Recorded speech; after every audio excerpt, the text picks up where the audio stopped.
My daughter, Christina, pushed me down the stairs. "I'm sick of you. Get out of my house?" she screamed. I fell, landing painfully, and ended up in the hospital, but thankfully the security camera had recorded everything. Sitting here with you now, I want you to listen to my story till the very end. Drop your location in the comments. I love connecting with all of you. 6 months ago, life looked perfect on the surface. After my husband Nathan died, I sold our Connecticut home and moved in with Christina and her husband, Brad. At Nathan's funeral, Christina had hugged me and insisted, "Mom, you shouldn't be alone. Stay with us, we have plenty of room." I sold the house for $480,000, kept the money safely in my savings, and moved into their spacious suburban colonial in Philadelphia. The guest suite on the second floor was comfortable, private, and had its own bathroom. I helped with groceries, cooked a few dinners each week, and watched my granddaughter Lily after school. The first month felt warm, almost like the family we used to be. Christina would sit with me in the evenings, watching old movies, laughing at scenes she'd loved as a child. Brad seemed friendly, always asking how I was settling in. Then the requests began. "Mom, Brad's business is having cash flow issues," Christina said one morning over coffee. "Could you lend us $20,000? Just temporarily. We'll pay you back by Christmas." I loved my daughter. I wanted to help. I wrote the check. Christmas passed. No repayment. When I asked about it gently, Christina's expression tightened. "Mom, everything is expensive right now." "We're doing our best," she said. By February, they asked for another $15,000 for Lily's private school tuition. By March, I had loaned them nearly $50,000. I began noticing strange things. Mail addressed to me disappeared before I could open it. Bank statements, investment notices. When I asked Christina, she brushed it off. "Oh, probably grabbed it by accident with our mail. You know how cluttered it gets." I started keeping a journal, documenting every loan and every odd incident. I had a nagging feeling something was wrong, but I pushed it aside. She was my daughter. I wanted to believe. Then came the conversation I overheard in April. I went downstairs for water one night and caught Brad and Christina whispering in the kitchen. "She's sitting on $500,000 and worried about a few thousand," Brad said sharply. Christina whispered back, "Once we get power of attorney, we can manage everything properly." She's getting older. She forgets things. My hands shook as I listened. "She's not incompetent," I whispered to myself. The next morning at breakfast, Christina tried her power of attorney pitch. "Mom, Brad, and I think it'd be easier if we had access to your accounts," she said, smiling too widely. "It's a lot to manage at your age." I said carefully, "I manage fine." Her smile thinned. From that moment, the house's atmosphere shifted. Christina became curt. Brad avoided eye contact. When I mentioned moving to a small apartment, Christina exploded. "After everything we've done for you, you're not going anywhere. We opened our home, Mom. We've been taking care of you." That's when I realized I wasn't a guest. I was trapped. The incident happened late April on a Tuesday morning. I just received a call from my bank about unauthorized transfers from my savings. I found Christina in the upstairs hallway, carrying laundry. "Christina, we need to talk. There are transfers from my account I didn't authorize." She spun around, rage like I'd never seen before. "You know what, Mom? I'm sick of your paranoia, your accusations. Get out! This is my house." She shoved me hard in the chest. My arms flailed. My hip hit the edge of a step. Darkness. When I woke in the hospital, every part of me hurt. My left hip throbbed. My right wrist was wrapped. Bruises covered my arms and ribs. Christina sat near my bed, pale, her hands trembling. "Mom, I'm so sorry. It was an accident." I stared at her.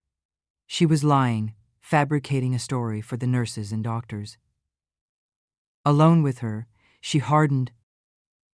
"Mom, you fell. That's all. You're old. You got dizzy. Who do you think anyone will believe?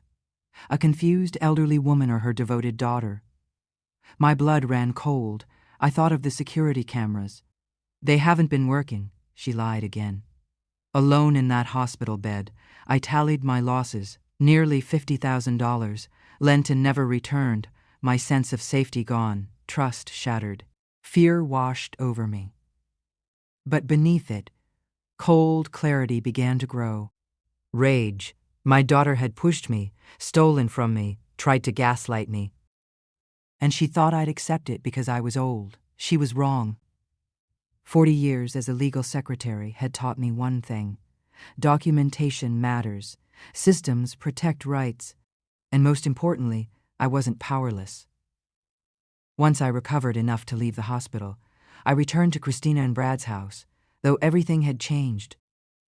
The warmth I had felt when I first arrived was gone. Christina's smiles were forced, her voice clipped. Brad avoided me entirely, pretending everything was normal. But I had begun documenting everything, the transfers, the conversations, the threats. I kept a careful record of every unusual event. Each entry was a piece of the puzzle, evidence of what they were truly doing. I reached out to an elder law attorney, Vanessa Chen, who specialized in financial abuse. She reviewed my bank statements, my journal, and the hospital records. Her eyes were sharp and understanding. "Mrs. Patterson, this isn't just family tension. This is systematic exploitation and abuse. You have a strong case," she said. Relief and fear mixed inside me. Relief because I wasn't imagining things, fear because I now knew the battle ahead would be long and painful. Christina and Brad tried to continue, as if nothing had happened, but small cracks began to show. They became more impatient, less careful, and more argumentative. Every request for money became more aggressive. They tried manipulating me with guilt and feigned concern, but I had begun to see through it.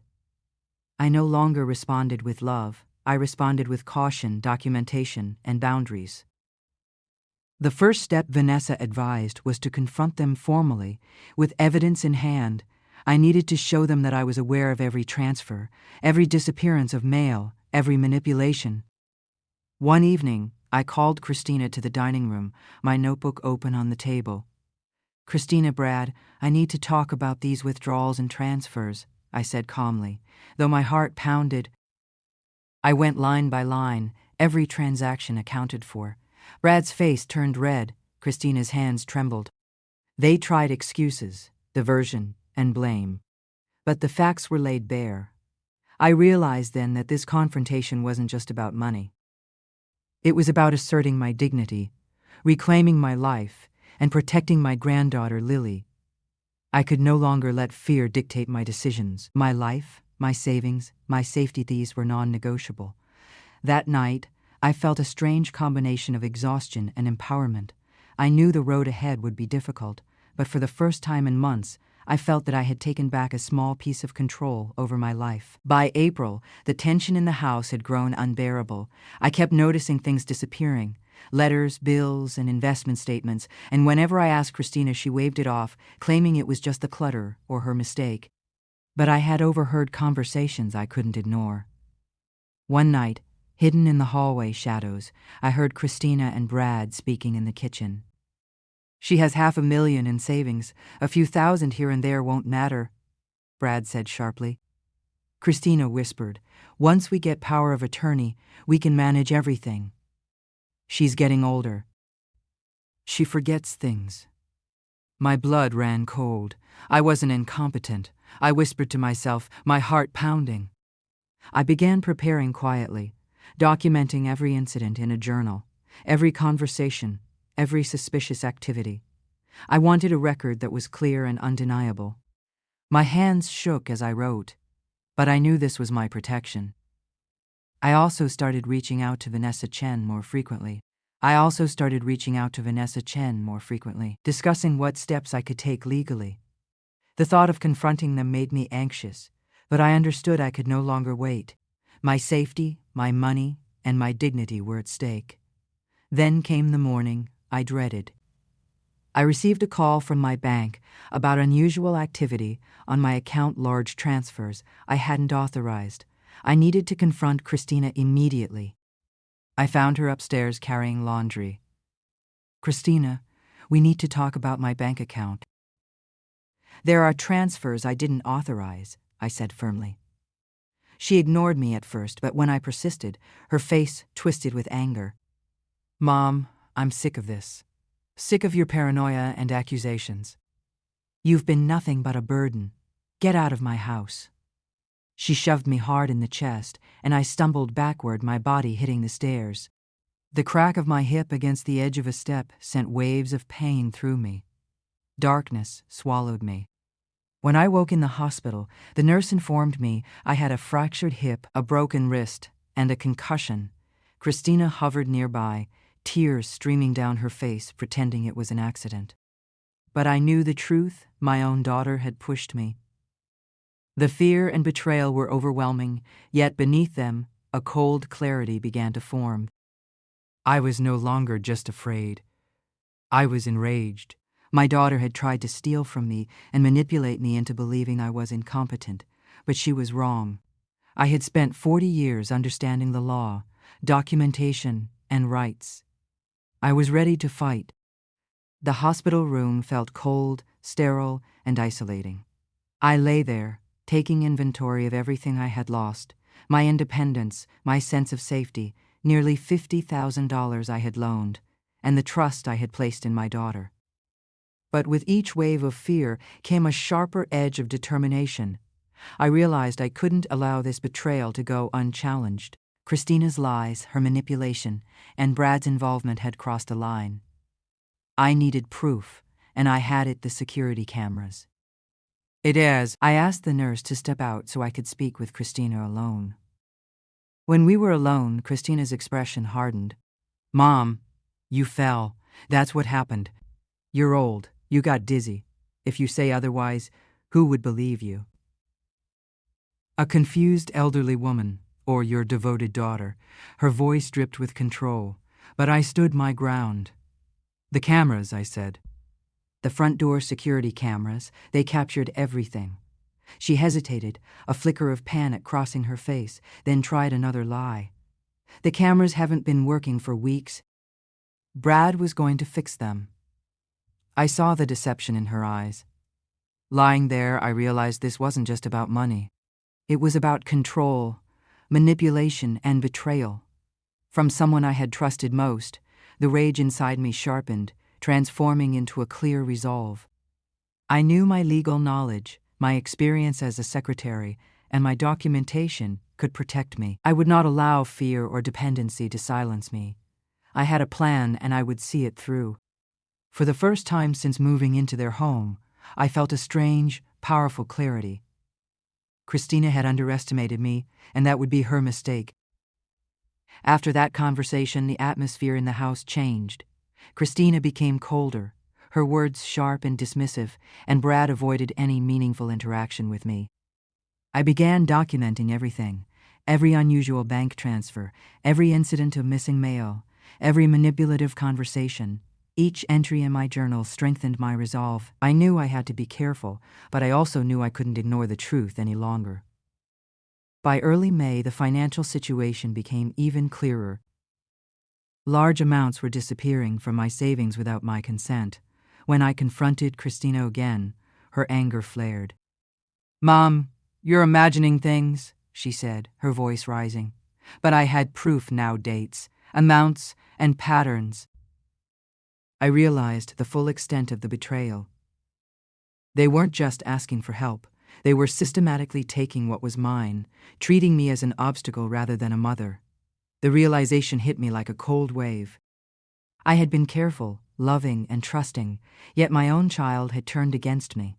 I had to act, and I knew I had to involve professionals who understood these situations. It wasn't just about recovering money, it was about holding them accountable and protecting what little safety and dignity I had left. Every nerve in my body screamed that I couldn't stay silent. By mid-May, I began seeing the full scope of their plan. Mail would vanish before I could open it. Statements disappeared, and even small items in the house seemed to move without explanation. I confronted Christina, but she brushed it off with practiced ease. Mom, you're overreacting. It's probably just the mail getting mixed up, she said with a smile that didn't reach her eyes. I knew better. Something was very wrong. One evening, I overheard a conversation between Christina and Nathan in the kitchen. Hiding in the shadows, I listened as Nathan whispered, "Once we get power of attorney, we can control everything.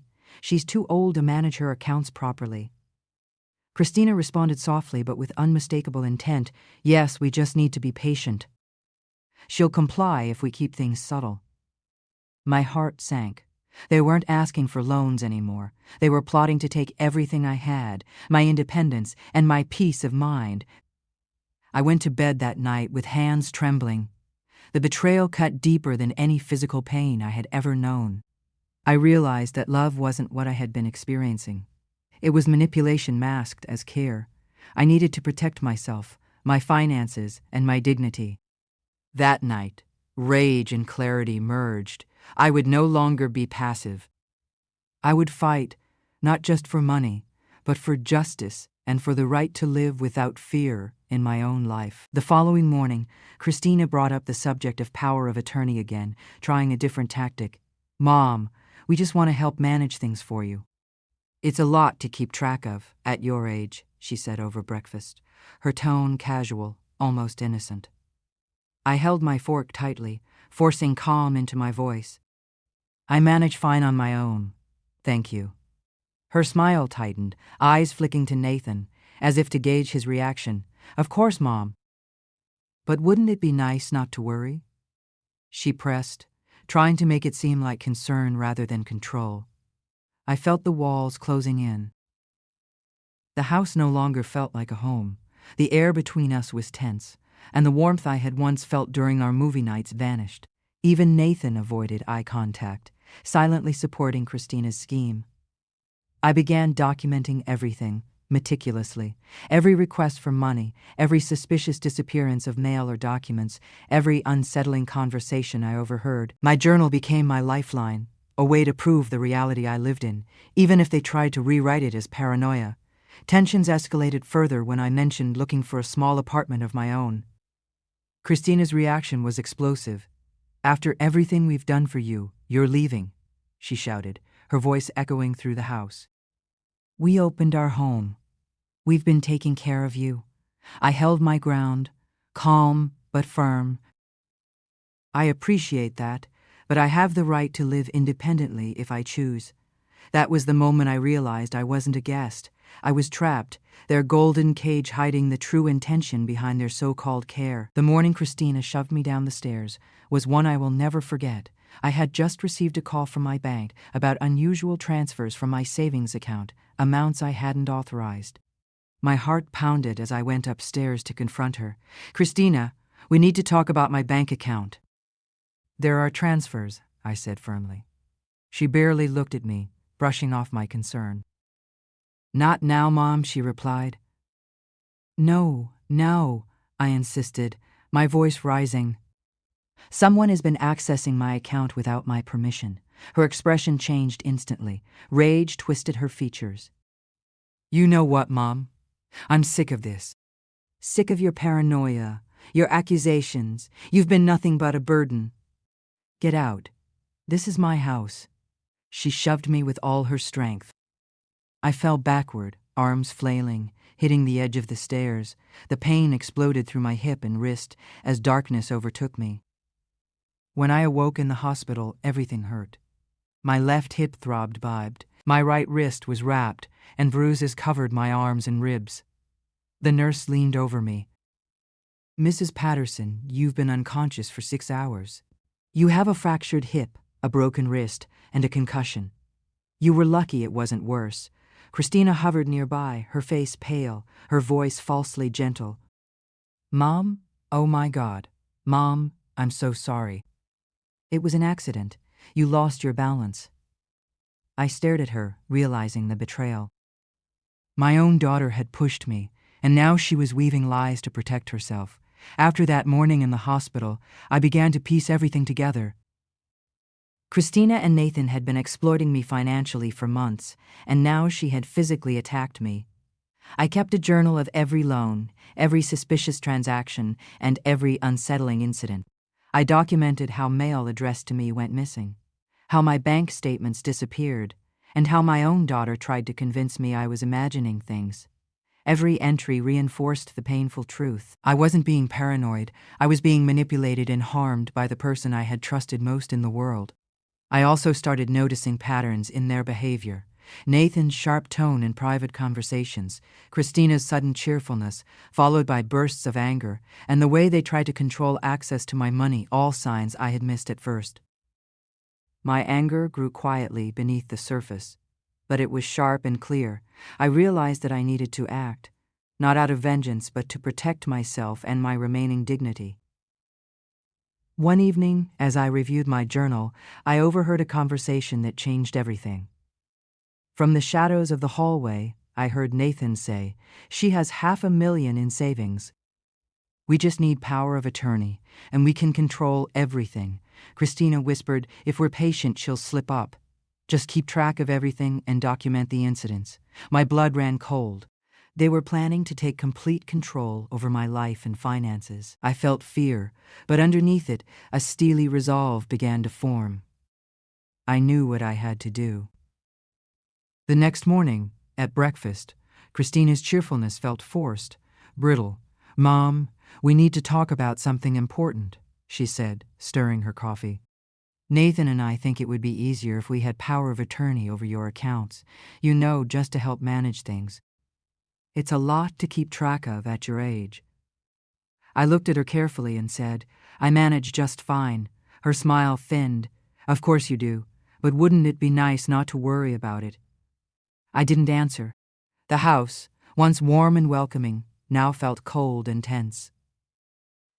Christina's patience had worn thin, and Nathan avoided my eyes entirely. When I mentioned possibly finding a small apartment of my own, Christina's reaction was explosive. "After everything we've done for you," she shouted. "We opened our home, Mom. We've been taking care of you."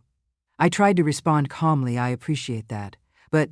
She cut me off. "You're not going anywhere. You sold your house. Where would you even go?" In that moment, I realized I wasn't a guest in their home. I was trapped. My independence had been replaced with manipulation, and the people I loved most had turned my life into a prison. By late April, my unease had grown unbearable. Large transfers had been made from my savings account, without my knowledge. I confronted Christina one morning in the hallway as she carried laundry. "Christina, we need to talk about my bank account.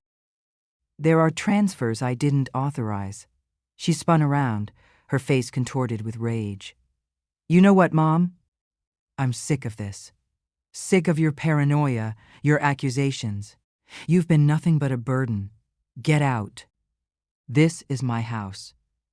She shoved me hard in the chest. I stumbled backward, arms flailing, and the world spun as I fell down the stairs. Pain exploded in my hip, my wrist, my ribs. Darkness swallowed me. When I woke in the hospital, the pain was immediate and overwhelming. A nurse hovered over me, checking my IV and monitoring my vitals. "Mrs. Patterson, you've been unconscious for 6 hours. You have a fractured hip, a broken wrist, and a concussion. You're lucky it wasn't worse," she said. The bruises on my arms and ribs throbbed with every heartbeat.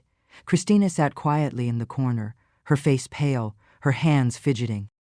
When she saw that I was awake, she rushed to my bedside. "Mom, oh my God. Mom, I'm so sorry. It was an accident." "You lost your balance," I stared at her, seeing through her lies. She hadn't lost her balance.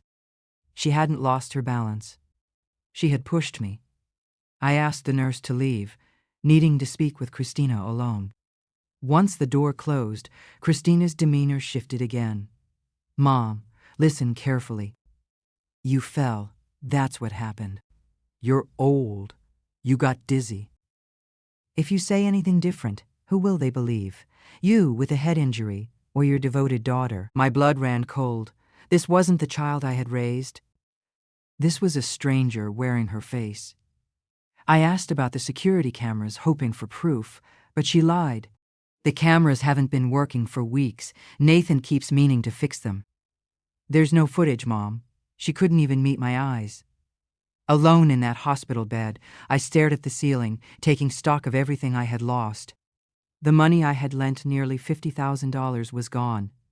My sense of safety, my trust in my own daughter, all shattered. At 68, with a broken hip, I was vulnerable in ways I had never imagined. Yet underneath the fear, a new feeling began to grow, a cold, clear rage.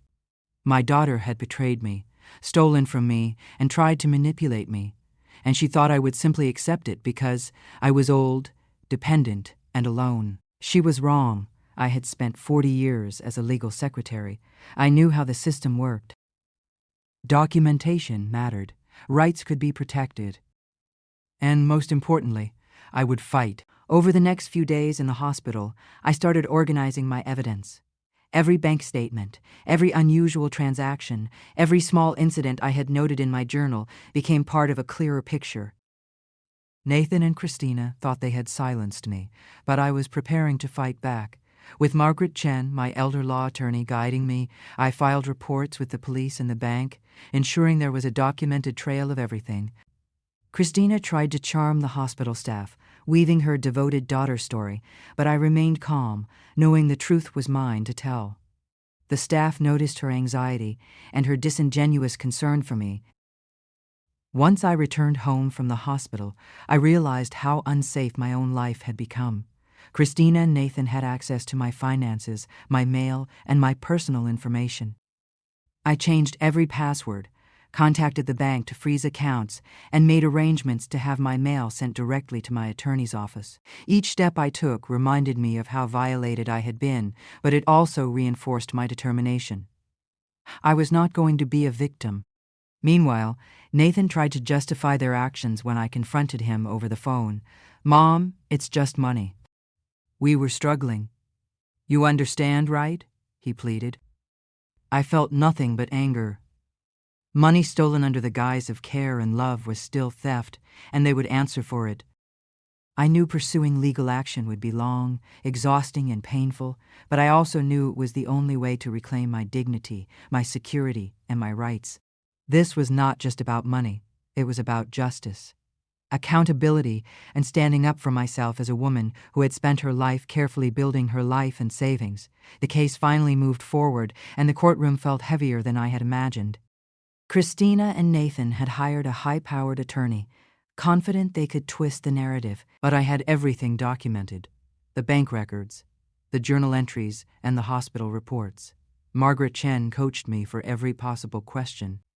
When I took the stand, I felt a mixture of nerves and resolve. I spoke clearly, recounting each loan, each unauthorized transaction, and the day Christina pushed me down the stairs. Nathan tried to downplay his role, suggesting financial difficulties and misunderstandings, but the evidence was undeniable. The security footage played, showing the hallway, Christina's face twisted with anger, and the moment I fell.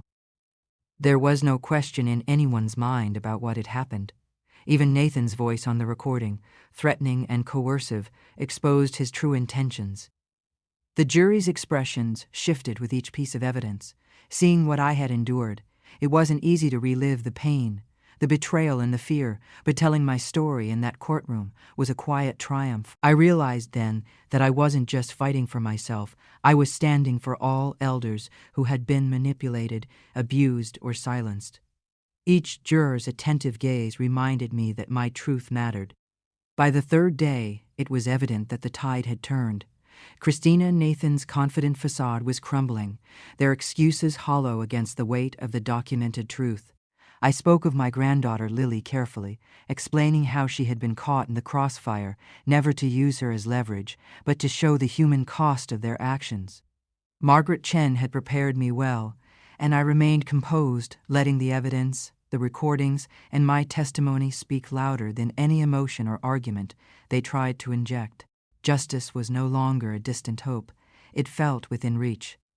The trial concluded 6 weeks later in August, and the courtroom was tense but clinical.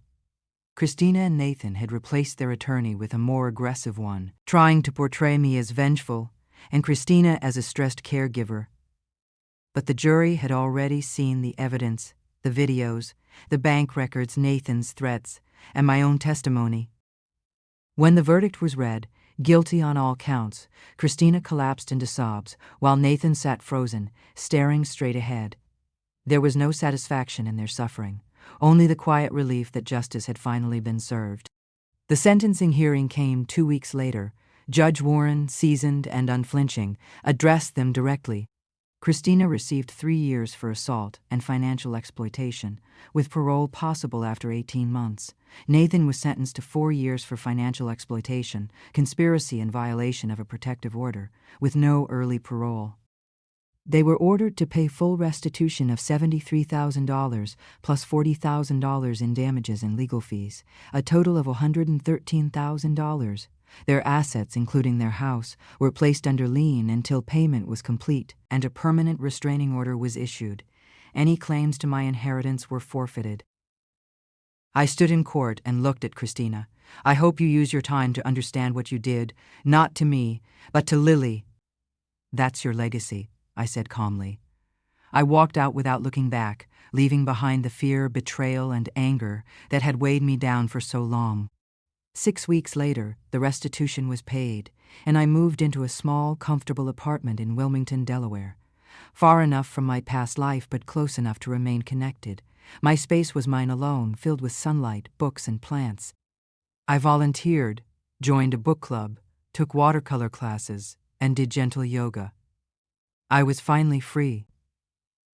I stayed in touch with my friend Dorothy, whose courage had inspired me, and reconnected with my cousin Margaret. I also checked in on Lily through her therapist, ensuring her well-being while respecting her boundaries. Christina and Nathan faced the consequences of their choices: loss of home, isolation, and prison life. I felt no guilt or malice. They had chosen this path themselves. One crisp November morning, I sat on my balcony with tea, watching the sunrise. At 79, nearly a year had passed since that fateful morning on the stairs. I was alive, safe, and peaceful. The happiness I felt wasn't naive or simple. It was hard-earned, born from standing up for myself and reclaiming my dignity. This is my story. My daughter pushed me down the stairs, stole my money, and tried to destroy me. I fought back, and I won. If you were in my position, what would you have done? Would you have pressed charges against your own child, or stayed silent?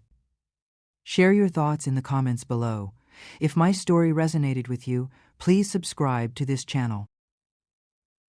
I share true stories of courage, survival, and justice, stories of people who refused to be victims and stood up for themselves against impossible odds. Thank you for listening to mine. Didn't